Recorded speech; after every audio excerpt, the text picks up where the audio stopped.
Inflation is driven by just two things: food and transport.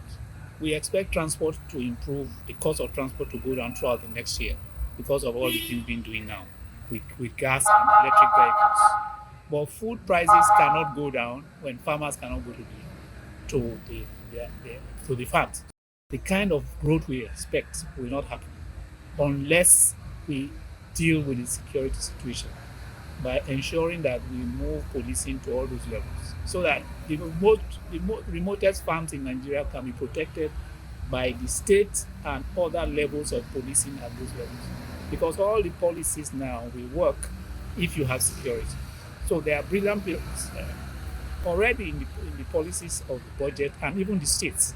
They have good policies now to address job creation, but most of those jobs can only be created when you are able to get the raw materials that you need.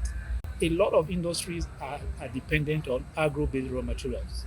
Then if the farms are not working, they don't get raw materials. The food that comes is about maybe 1/10 of the food we can produce as a country. So inflation will continue, especially food inflation. So the outlook is mixed. We may be able to grow if we quickly move policing to other levels.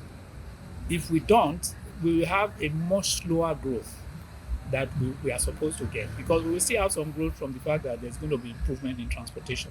The cost of transport will come down with all those measures.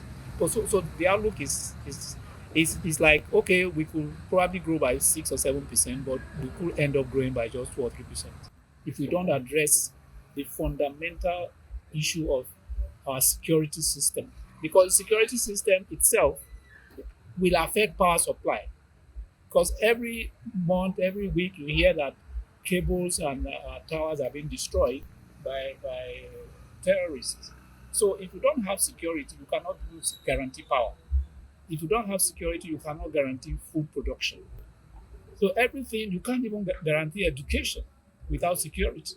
Our schools are being, you know, attacked all the time. So security will actually drive the growth for next year.